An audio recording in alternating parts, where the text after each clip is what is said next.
Halo semuanya, selamat datang di sesi bedah materi kita kali ini.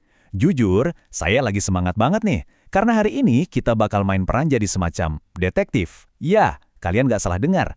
Kita bakal jadi detektif matematika, dan tugas kita adalah menyelidiki tersangka utama berupa persamaan diferensial yang kadang ngelihatnya aja udah bikin pusing duluan kan? Tapi tenang aja, kita bakal kupas tuntas materinya dengan santai, tapi tetap profesional pastinya. Nah, pernah nggak sih kalian ngeliat satu persamaan diferensial, terus ngerasa bener-bener mentok kayak, duh, ini mulainya dari mana ya? Pasti sering kan? Wajar banget kalau kalkulus kadang kerasa kayak bahasa alien. Tapi percaya deh, kalian nggak sendirian. Di balik deretan simbol yang bikin keder itu, sebetulnya ada pola dan logika yang sangat jelas. Dan hari ini, kita bakal bongkar kodenya bareng-bareng, selangkah demi selangkah. Oke, biar terarah, ini dia rencana investigasi kita. Kita bakal mulai dari mengenal si tersangka atau persamaannya, terus lanjut ke uji keeksakan alias uji sidik jarinya. Habis itu kita bahas 6 langkah penyelesaiannya, lihat contoh kasus eksak, ngatasin masalah non-eksak yang biasanya jadi plot twist, dan ditutup dengan senjata pemungkas kita, yaitu faktor integrasi. Sip, langsung aja kita masuk ke bagian pertama. Mari kita kenalan dengan tersangka utama kita. Jadi, persamaan diferensial eksak itu selalu punya bentuk standar yang lumayan rapi. Formatnya itu fungsi M dalam X dan Y dikalikan dx ditambah fungsi N dalam X dan Y dikalikan dy, lalu semuanya disamakan dengan 0. Nah, yang paling krusial di sini adalah syarat mutlaknya. Syarat ini tuh ibarat hukum alam yang nentuin apakah persamaan ini beneran eksak atau bukan. Gimana cara ngeceknya? Kita bahas sekarang. Masuk ke bagian kedua nih, syarat uji keeksakan, atau gampangnya kita sebut aja uji sidik jari. Sebelum kita repot-repot ngitung panjang lebar, kita wajib banget ngelakuin uji sidik jari ini. Intinya sih soal keseimbangan ya, kita ambil fungsi M, lalu kita cari turunan parsialnya terhadap Y. Terus kita ambil fungsi N, dan kita cari turunan parsialnya terhadap X. Kuncinya ada di sini, kalau kedua hasil turunan silang ini nilainya sama persis, bingo, sidik jarinya cocok. Artinya persamaan itu resmi kita tetapkan sebagai persamaan diferensial eksak. Lanjut ke bagian ketiga, yaitu 6 langkah penyelesaian eksak. Begitu kita udah konfirmasi sidik jarinya cocok, kita punya 6 langkah handalan buat nyelesain kasusnya. Logika dasarnya tuh simple banget kok. Pertama, kita integralkan salah satu fungsi, misalnya fungsi M ya, terhadap X. Nah, hasil integrasi ini bakal memunculkan satu fungsi misterius, sebut aja GY. Sisa langkah berikutnya itu murni cuma soal menurunkan dan mengintegralkan lagi, buat nyari tahu apa sih sebenarnya wujud si GY ini, sebelum akhirnya kita bisa nyusun solusi akhirnya. Benar-benar sistematis dan nggak ribet. Sekarang di bagian keempat, mari kita lihat langsung gimana prakteknya di contoh kasus diferensial eksak. Oke, coba perhatikan langkah kedua ini. Setelah kita susun ulang persamaannya biar sesuai bentuk standar, kita langsung lari ke uji eksak. Turunan M terhadap Y dapatnya -2. Turunan N terhadap X juga dapatnya -2. Wah, hasilnya persis sama. Berarti udah terbukti eksak ya. Selanjutnya kita tinggal eksekusi langkah ketiga, yaitu mengintegralkan fungsi M yang bakal ngebawa kita ke bentuk awal dari solusi Q. Tapi, tunggu dulu. Ingat kan, tadi kita punya fungsi misterius GY yang belum ketahuan nilainya?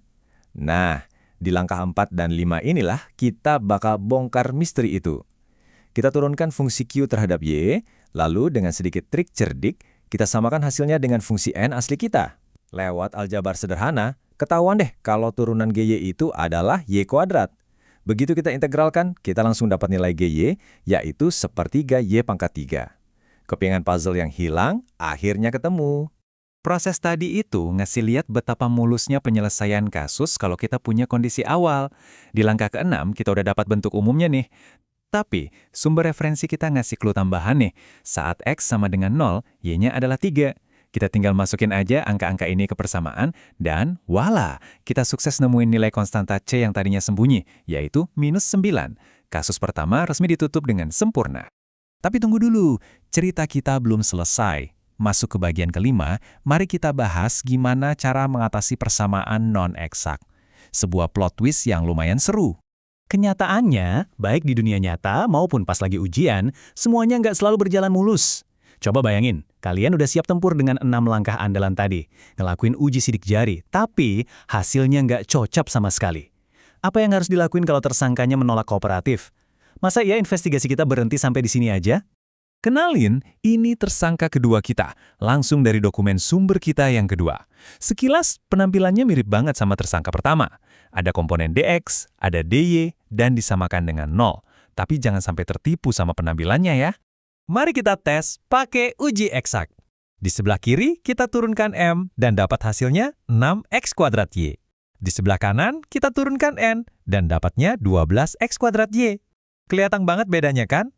6 jelas nggak sama dengan 12. Sidik jarinya nggak cocok. Berarti persamaan ini statusnya non-eksak. Otomatis alat 6 langkah standar kita nggak bakal mempan. Kita butuh trik baru. Ini ngebawa kita ke bagian ke-6, sekaligus jalan keluar kita, menggunakan faktor integrasi yang bakal jadi kunci master di investigasi ini. Di momen kayak ginilah, kecerdasan matematika itu benar-benar bersinar. Kalau persamaannya nggak eksak, kita nggak perlu nyerah. Kita bakal ciptakan sendiri keeksakan itu pakai sesuatu yang namanya faktor integrasi. Faktor ini tuh ibarat pengali ajaib atau kunci master. Kalau kita berhasil nemuin faktor ini, lalu ngaliin dia ke seluruh bagian persamaan yang bermasalah tadi, persamaannya bakal dipaksa berubah bentuk jadi persamaan yang sepenuhnya eksak. Keren banget kan? Nah, dari perhitungan matematis di sumber kita, dengan membagi selisih turunan parsial tadi, sum, dengan M, kita bisa dapetin fungsi yang murni cuma bergantung pada variabel Y.